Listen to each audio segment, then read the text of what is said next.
TV Ostras 100% Rio das Ostras. Olá, me chamo Juliana Cabral, estamos aqui com o pré-candidato Márcio Rodrigues, que também é professor de História. Márcio, você poderia contar para a gente um pouquinho mais sobre a sua história?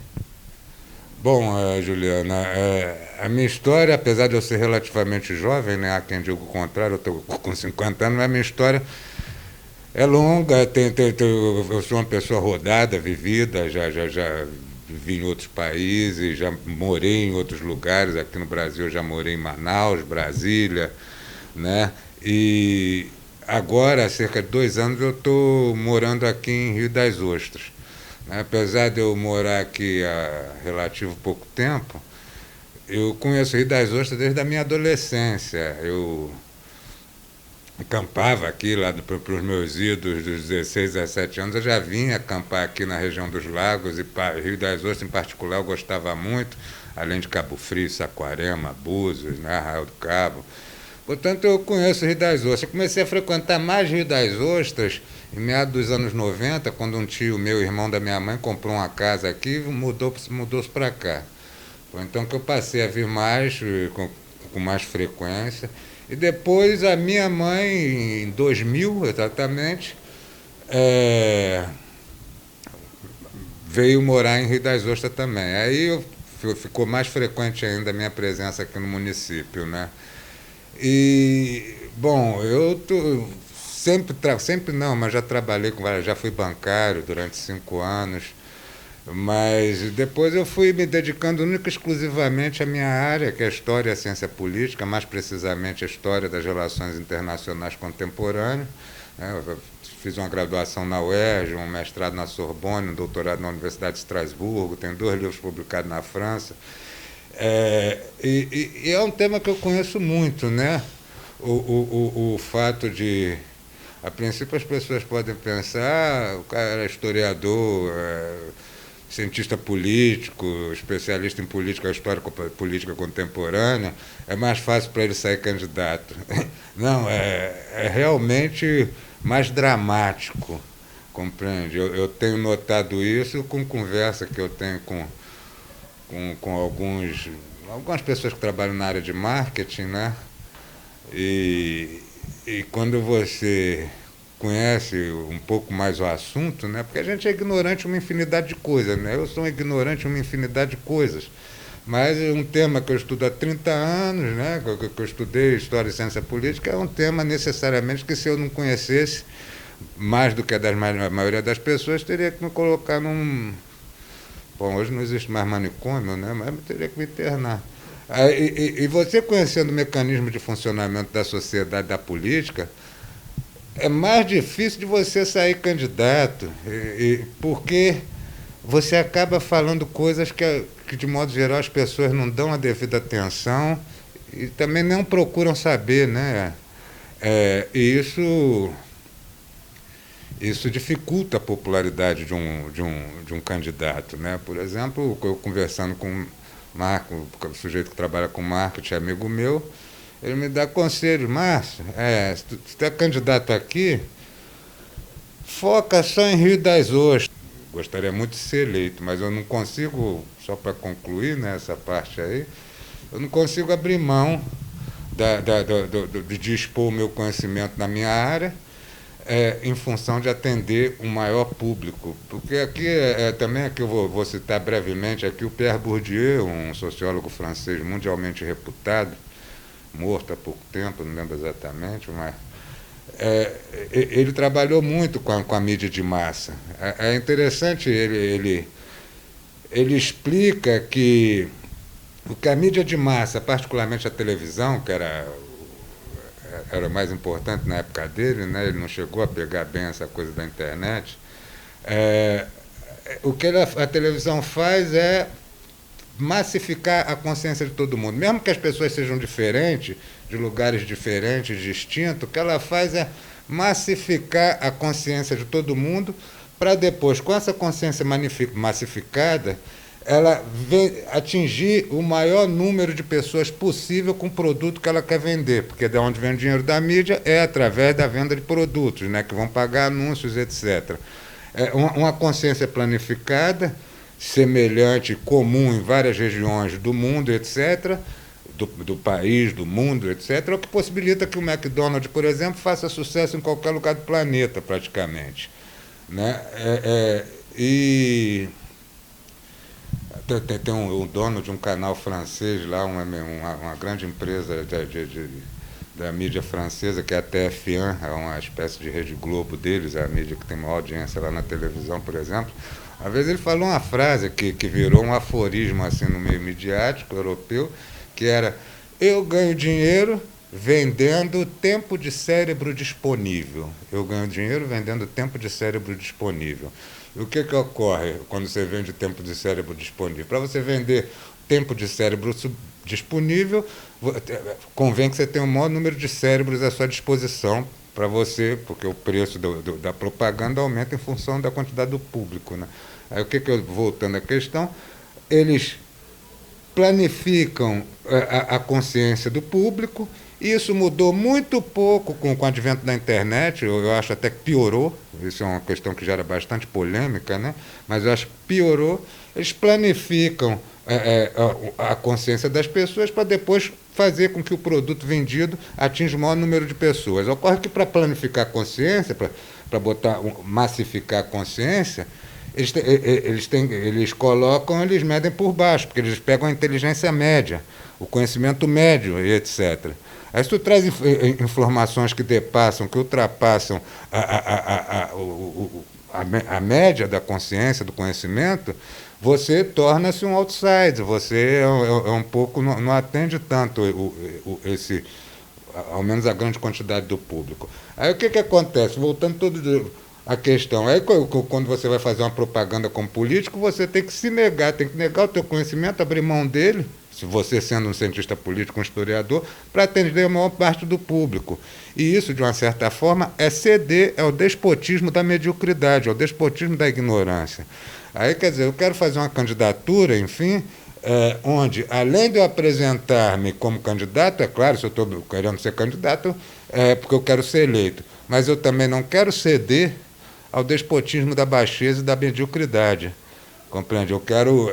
Se eu quero ser útil à população, se eu quero ser útil à população em particular riostrense, eu quero também ter o direito de falar como professor da minha área. Né? Eu acho que é o mínimo que se exige de um profissional, é a ética dele em não negar o seu conhecimento. Né? Infelizmente, eu lembro que o FHC, né? O FHC, que sempre foi um sociólogo muito respeitado, ele diz: esqueçam tudo que eu escrevi, né? Porque ele vai abandonar aquele discurso dele de intelectual, etc., de sociólogo, para atender, a se submeter a uma propaganda. Essa, enfim, tem sido a minha grande dificuldade como pré-candidato. Bom, eu acho que eu respondi a tua questão, né? Márcio, então, através de tudo isso que você falou, a gente gostaria de saber se é a primeira vez que você vem como candidato, no caso pré-candidato. É a primeira vez, apesar da minha experiência, tanto em sindicato dos bancários, depois como professor de política, de história.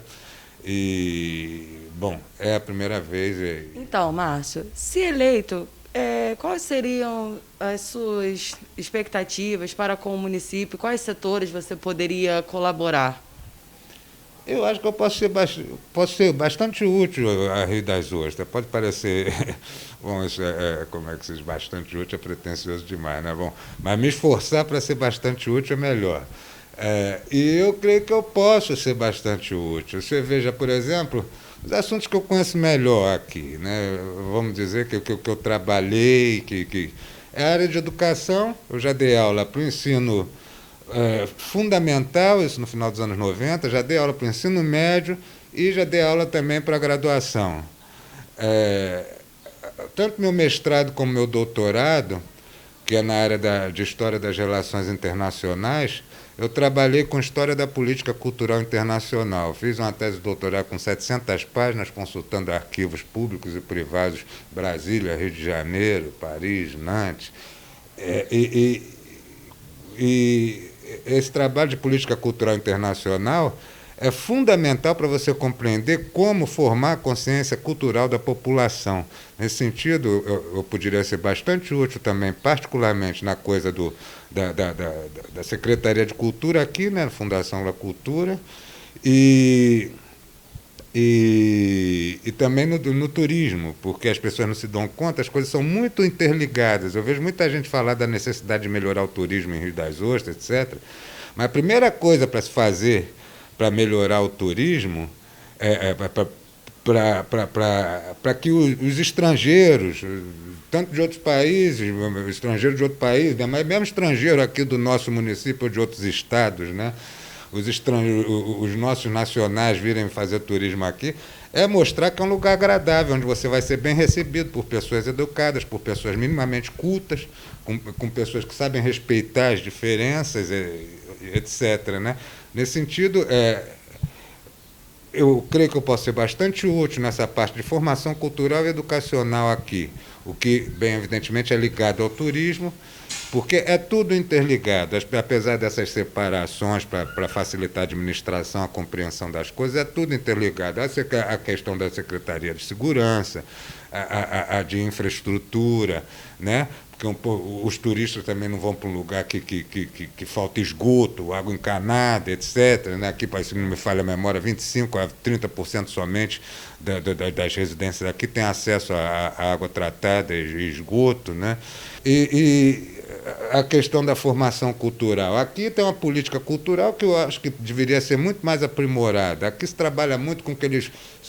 Virou um lugar comum essa expressão.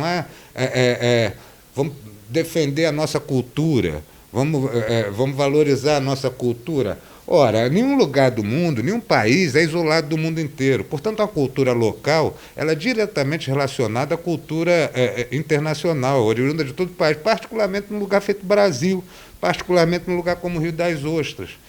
Né? O Brasil é formado com gente de tudo que é canto do planeta, dentro do processo de construção do Estado Nacional, e Rio das Ostras também tem essa característica, porque é uma cidade muito ligada a petróleo, aí vem engenheiros do exterior, vem trabalhadores de outros estados do Brasil, de outros municípios. Quer dizer, é um lugar que tinha tudo para defender uma espécie de cosmopolitismo cultural.